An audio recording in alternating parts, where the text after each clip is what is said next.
가끔 마른 오르가슴 문제를 가진 남자들이 있다. 즉 정액을 거의 배출하지 않거나 아예 배출하지 않는 것이다. 이것을 정액역류증이라고 한다. 정액역류증은 정액이 자연스럽게 음경 밖으로 나가는 대신 방광으로 들어갈 때 일어난다. 정액의 양이 매우 적거나 아예 없을 가능성이 있다.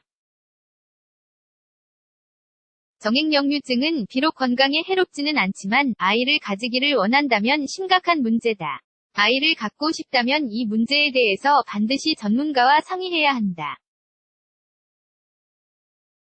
더 읽어보기. 남성의 생식력을 개선하기 위한 팁. 무슨 일이 일어나는 걸까? 남자예요. 느가즘은 정자가 고환에서 전립선으로 옮겨지는 정자배변관이라는 관을 통해 일어난다.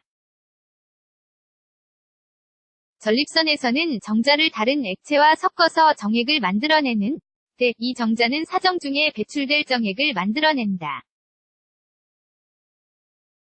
정액이 전립선에서 음경 내의 요도로 흐르면서 방광목의 근육이 긴장된다.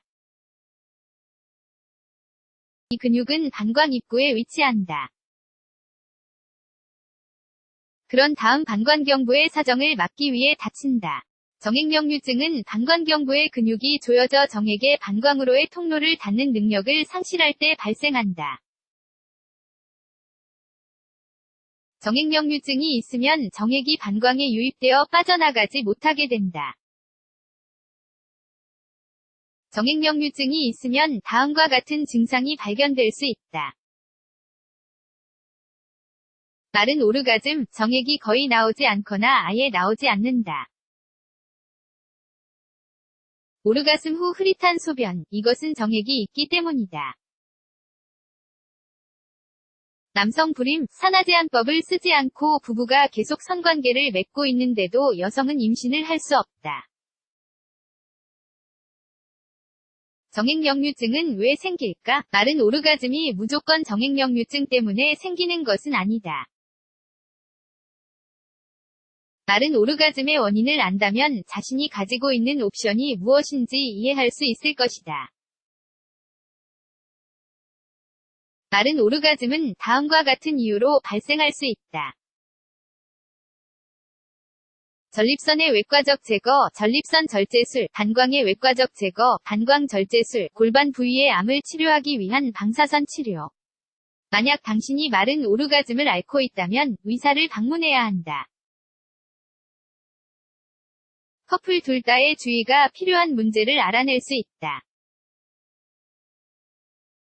정액역류증의 위험요소. 정액역류증을 유발시킬 수 있는 위험 요인 중에서 다음과 같은 다양한 이유를 찾을 수 있다. 만약 고혈압을 가지고 조절을 위해 어떤 약을 복용한다. 당뇨나 다발성 경화증일 경우, 전립선이나 방광 수술 후. 만약 정서적 또는 정신질환의 치료를 위해 약을 복용한다면, 만약 척수의 부상을 입었다면,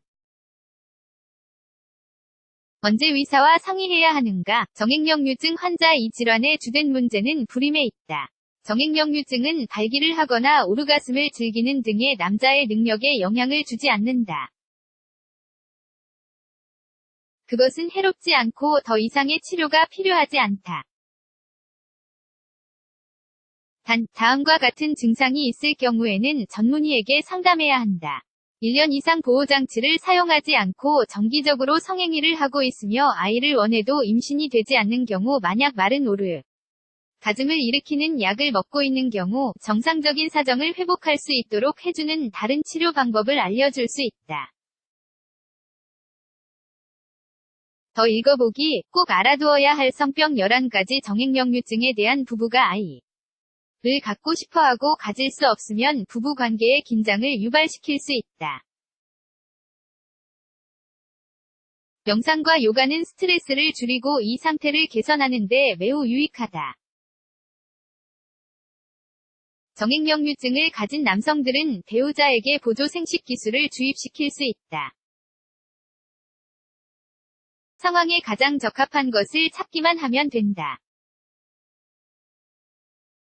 위험 요인을 예방하기 위해서는 건강에 좋지 않은 습관을 줄이는 것이 필수적이다. 당뇨병 남성의 경우 이런 상태를 예방하기 위해서는 혈당을 잘 조절하는 것이 필수적이다.